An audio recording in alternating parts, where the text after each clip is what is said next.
Hello, I hope everyone watching is having a wonderful day or evening. Now this is just going to be a video with a bit of an overview of my latest team. Now, it's not the best team out there, but it's one of my favourite teams. With my previous teams, I had a bit of a habit where I relied too much on set plays, and this made me rather predictable and kind of easy to beat. Now I can't particularly say that this team is harder to beat than my previous teams, simply because I have a double-digit IQ, but it does encourage a bit more experimentation in how I play. So even though I gravitate towards core Pokemon which I like to use, there's less of a flowchart involved and a less telegraphed Dynamax usage. And my team carries a few type immunities as well, and careful switching can really reward a strong prediction. So let's talk about the team.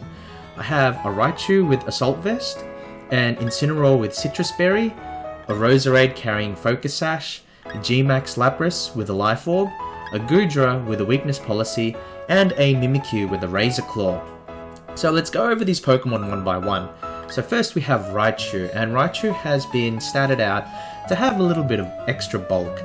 A lot of Raichus will run with Focus Sash, but I feel that there are ways around a Focus Sash to one-hit Raichu in a single turn, such as Max Rockfall, a G-Max Wildfire, doubling into Raichu, etc, etc. And Raichu getting a second or third attack off is super critical for its impact on the game. Nuzzling multiple Pokemon, getting the fake out on one Pokemon. It's just a really useful Pokemon, especially if you can keep it on the field for 2 to 3 turns. So that's why I like to have Assault Vest and give him a bit of defensive bulk instead of running a Focus Sash with an offensive set. So let's go to the next Pokemon. We have Incineroar here, and this Incineroar is relatively straightforward. My set is slightly more offensive than most because he has an adamant nature, which increases his attack, so the nature doesn't increase his bulk, but otherwise nothing out of the ordinary. Now I find the Pinch Berry recovery items to be a bit unreliable, so that's just the reason why I've gone with Citrus instead of something like the Figgy Berry or the Aguave Berry or whatever. So next is Roserade, and Roserade is the one wearing the Focus Sash on this team, because Roserade is very, very frail. If I lead with Roserade, I often want to sleep a Pokemon. Often the Dynamax Pokemon, not always, sometimes the setup Pokemon, but I really want to sleep someone turn 1. And if I can get the Dynamax Pokemon, which happens fairly often, wasting 1 to 3 turns of their Dynamax can really swing the momentum in my way significantly. Along with that, he's also a pretty good matchup against common fairy leads, so putting him up front with the intent to disrupt opposing lead strategies turn 1 is honestly enough for him to have done his job, even if he goes down at the end of the first turn. Now next is Lapras. After facing a fully offensive Lapras set, I wanted to make one myself. Previously, up until this point, I had been running a bulky set with a weakness policy and hoping to proc it. I had ways to self-proc my weakness policy, but generally speaking, I didn't have a plan B. It was Dynamax or G-Max Lapras turn 1, set up the Veil and just hit things. But I felt that without the weakness policy proc, Lapras's offensive power wasn't as good as I wanted it to be. So I've gone with max special attack investment and a Life Orb, and instead of requiring a weakness policy proc to do real damage, this set just aims to take KOs on each Dynamax turn on the back of using Max Geyser. This Lapras also has Ice Shard to proc the weakness policy on my Goodra, as well as for endgame cleaning with the priority. So I mentioned Goodra earlier, so here we go, Goodra. And Goodra syncs really well with Lapras, but can function independently too, as one of the primary targets for Dynamaxing as well. So I've given my Goodra Surf to heal up Lapras because my Lapras has Water Absorb, and that's a similar synergy that I previously had on my Raichu with my previous team. However, in Rainfall, Goodra's special attack is actually nothing to sneeze at, especially once he becomes boosted with weakness policy. So, a nice sort of play would be to Ice Shard into the Goodra and then Surf, because Goodra's special attack, again, nothing to sneeze at once it's been boosted by weakness policy. Finally, we have Mimikyu, and Mimikyu is my designated emergency button for hard Trick Room teams. Beyond that, many of the other Pokemon in the team provide fantastic cover for Mimikyu to set up a swords dance, such as, Roserade has Sleep, Raichu has Paralysis, with Raichu and Incineroar also being Fake Out users. So there's a decent amount of cover there that enables Mimikyu to get off the swords dance, which is really nice. Now, I long debated whether a Phantom Force with a Spell Tag item combination would be better than what I'm running now, which is Shadow Claw and Razor Claw. But in the end, I felt that the immediate damage and the ability to bypass screens with the critical hit chance on Shadow Claw would be better.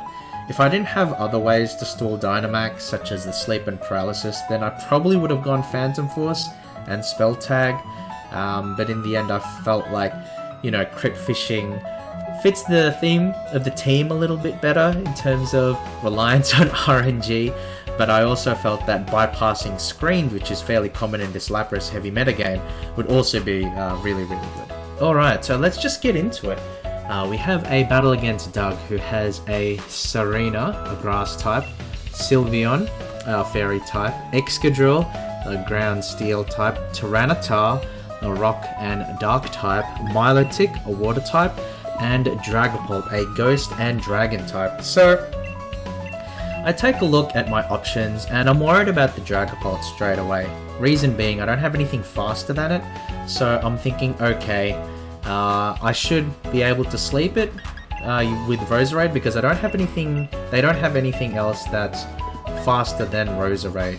And to accompany that is Lapras, just because Lapras is a good lead in general, it's a good Dynamax Pokemon. It has a relatively favourable matchup against most of my opponent's team. We might be a little bit weak to Tyranitar Excadrill, the Sand lead opening, but I have Roserade there in case for situations like that anyway.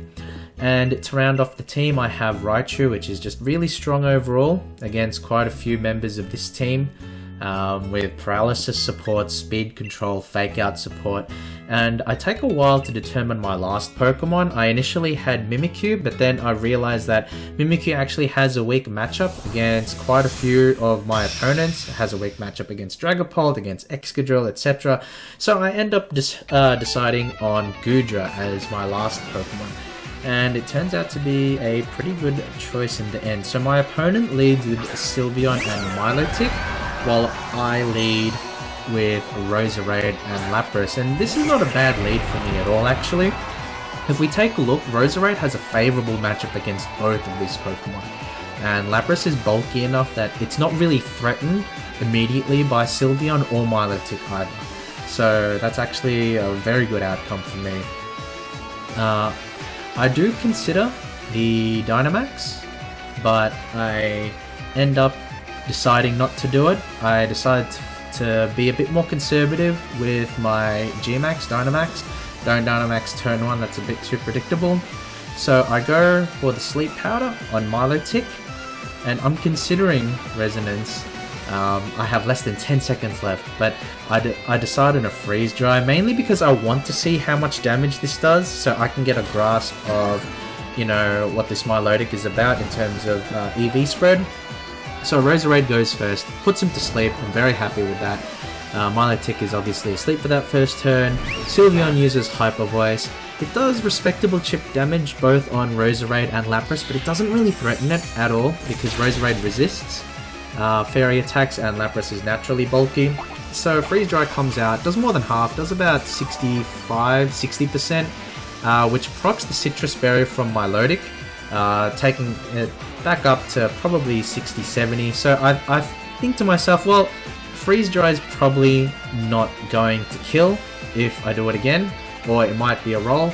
So I play offensively and simply because the Sylveon is not going to threaten a KO this turn. So I say, okay, I'm going to use Leaf Storm on Roserade to KO that Milotic, and he can't stop me unless he switches out.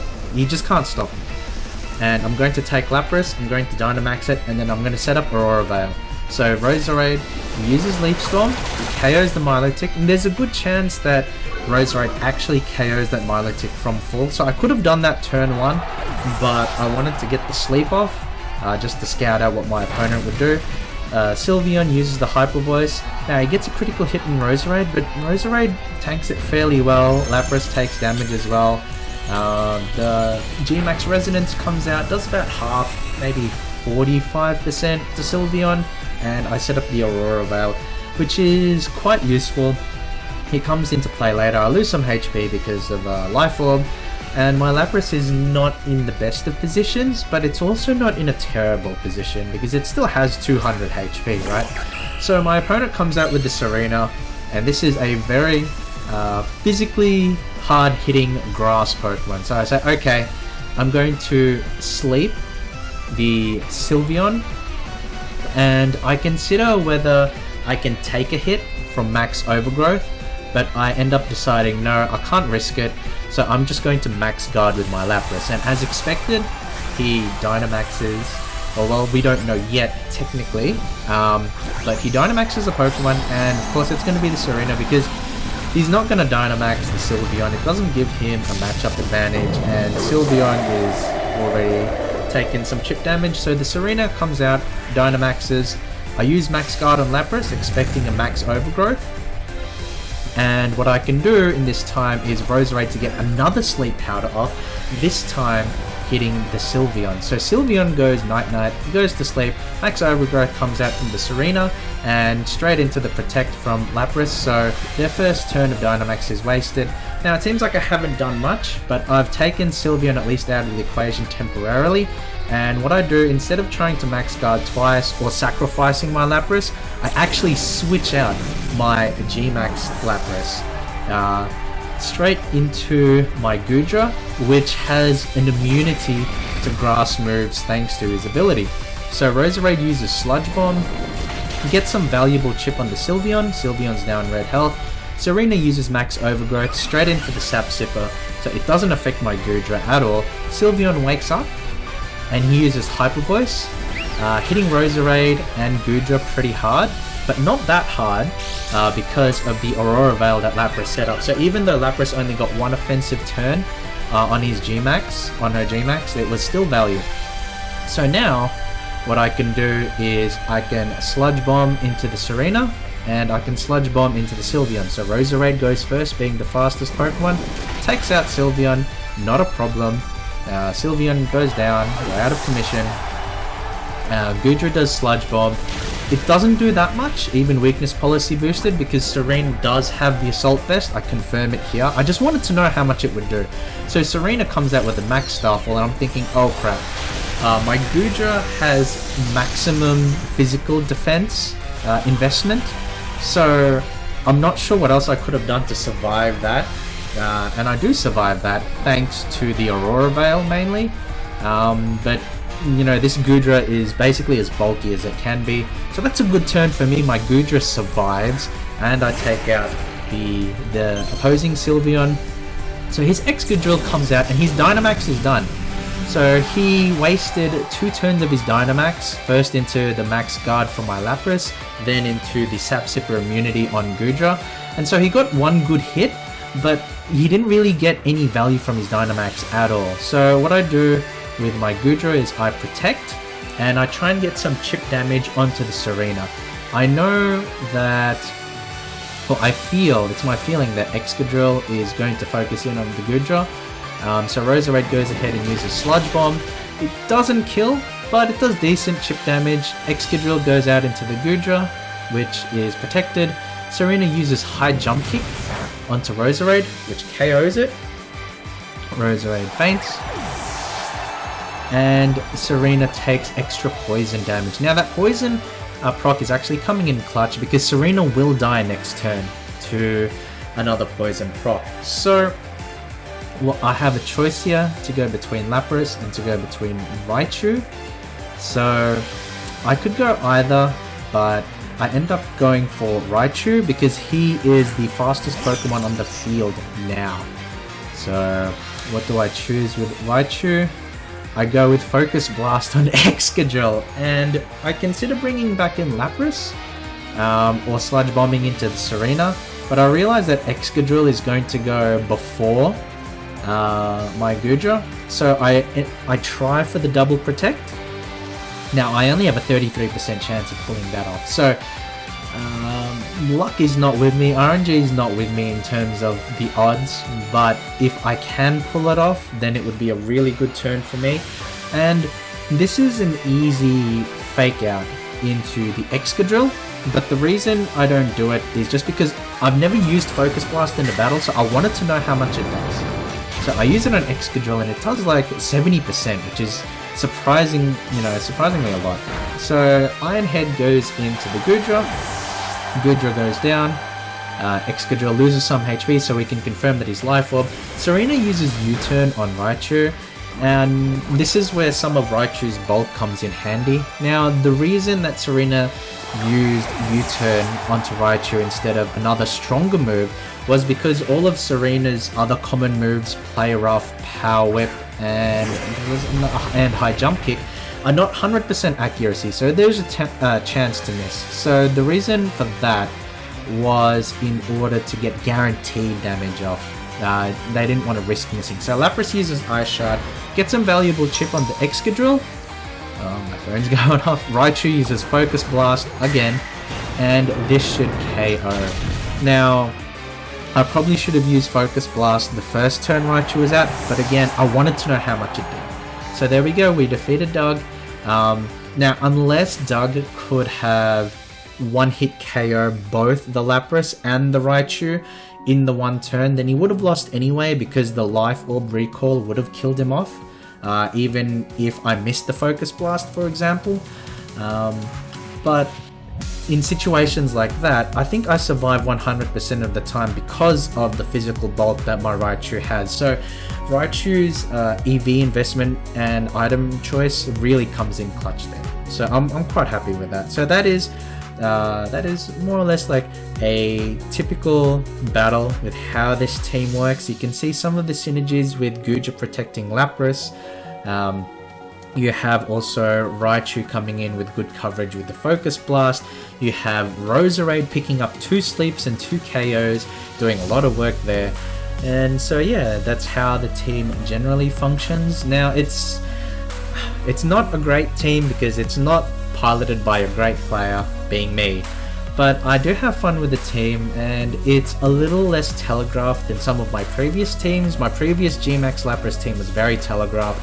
My Trick Room team before that was also very telegraphed. So this allows me to play a little bit more proactively, and this also allows me to rely a bit more on RNG to see how this goes, because I have low accuracy moves, I have status inflicting moves, so it's very RNG, and at least it makes things interesting. So again, it's not the best team, but it's one of my favorite teams. It's my team, I take ownership, and I'm really happy with how it's playing so far. So yeah, I'll leave a poker paste in the description and probably a rental code at some point too. So if you want to try out the team, then feel free to go ahead.